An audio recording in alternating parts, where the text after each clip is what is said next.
주기적으로 계속해서 해주는 것들이 크게 도움이 된다고 알려져 있습니다.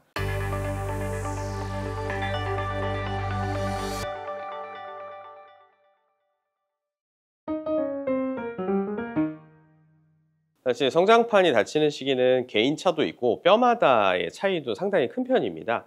하지만 우리가 이제 어떤 성장이 그 키 성장을 보통 말씀을 하시는 거기 때문에 그런 부분에서는 이제 여자아이들 같은 경우는 중학교 2, 3학년 언저리에서 대부분 끝이 나고, 남자아이들 같은 경우는 그거보다 1, 2년 정도 늦은 고등학교 1, 2학년 무렵에 이제 마무리를 짓는 경향을 보입니다.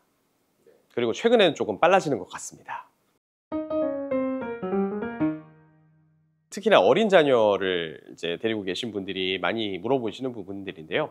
성장통은 이제 특별한 원인이 없이 보통은 이제 그 미취학이나 아니면 이제 취학기 초기에 이제 양쪽 다리 쪽에서 주로 이제 많이 나타나는 편이고요. 다치거나 하는 이제 원인 없이 많은 활동을 한 다음에 야간이나 저녁 때 이제 통증을 좀 심하게 호소하는 그런 현상들을 보이는 게 일반적입니다. 그리고 골절처럼 어떤 특정 부위가 붓는다든지 이제 압통이 느껴진다든지 하지 않고 전반적으로 불분명한 통증을 좀 호소하는 경우가 많고, 자고 일어나서 또 활동 자체는 또 잘하는 그런 현상을 좀 보이게 됩니다.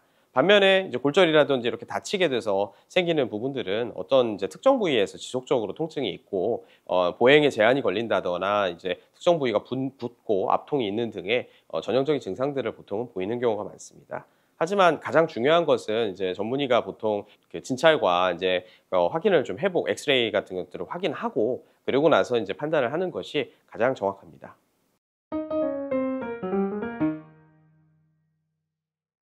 성장판 손상의 범주가 워낙 넓기 때문에 이게 질문 자체가 좀 너무 범위가 좀 넓은 편이라고 생각이 드는데요. 이게 키에 영향을 미치는 성장판들은 대부분 이제 하지에 있는 부분들, 이 그 무릎 주변에 있는 이제 성장판들이 크게 다쳤을 때는 분명히 영향을 미치게 됩니다. 하지만 이제 그렇게 되는 케이스 같은 경우는 이제 심한 외상이나 이런 것들이 있는 경우가 많기 때문에 이제 그런 부분이 있지 않는 이상은 극히 드문 케이스라고 볼 수가 있고요. 일상적인 생활에서 뭐 넘어진다든지 해서 이제 뭐 타박상을 입는다거나 하는 정도로서는 사실 영향을 주지는 않고, 운동이나 이런 것들은 오히려 이제 성장판에 건강한 자극을 주기 때문에 오히려 좋은 부분이라고 생각이 듭니다.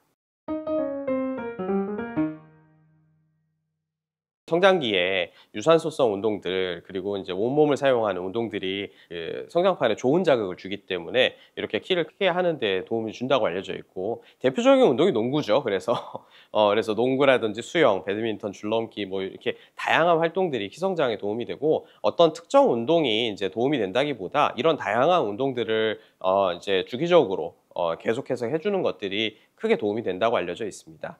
반면에 과도하게 어린 나이에 근력 운동이나 마라톤 이제 아니면은 관절에 과도하게 압박을 주거나 부상을 입힐 수 있는 운동들은 되도록이면 좀 조심해 주는 게 좋을 것 같습니다.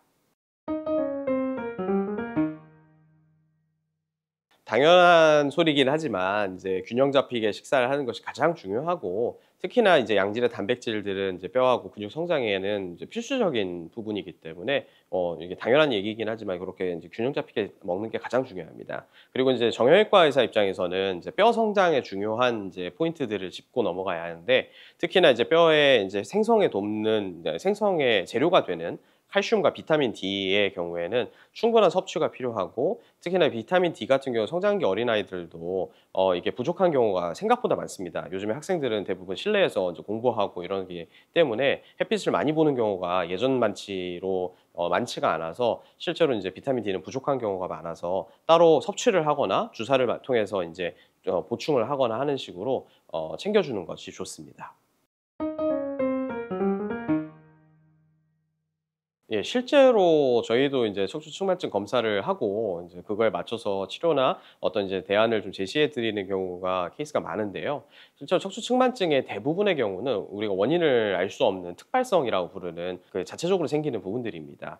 사실 이제 자체적인 원인과 본인이 갖고 태어나는 부분들이 이제 둘 다 있다고 보는데, 본인이 갖고 태어나는 부분들을 우리가 특발성이라 얘기를 하고, 특발성으로 조금씩 이제 그 측만이 있는 상태에서 요즘 같은 경우는 앉아서 스마트폰을 본다든지 잘못된 자세, 다리를 꼰다든지 턱을 괴고 있는 구부정한 자세들을 이렇게 하는 경우가 많은데 그렇게 됐을 때 안 그래도 좋지 않은 휘어 있는 부분이 더 휘게 된다든지 이후에 이제 척추 건강을 해칠 수 있는 부분들이 분명히 있기 때문에 초기에 바른 자세를 유지하는 것들을 계속해서 유지를 해주고 교육과 그다음에 바른 스트레칭들을 통해서 이후에 교정까지 이어나가는 부분들이 굉장히 중요하다고 생각합니다.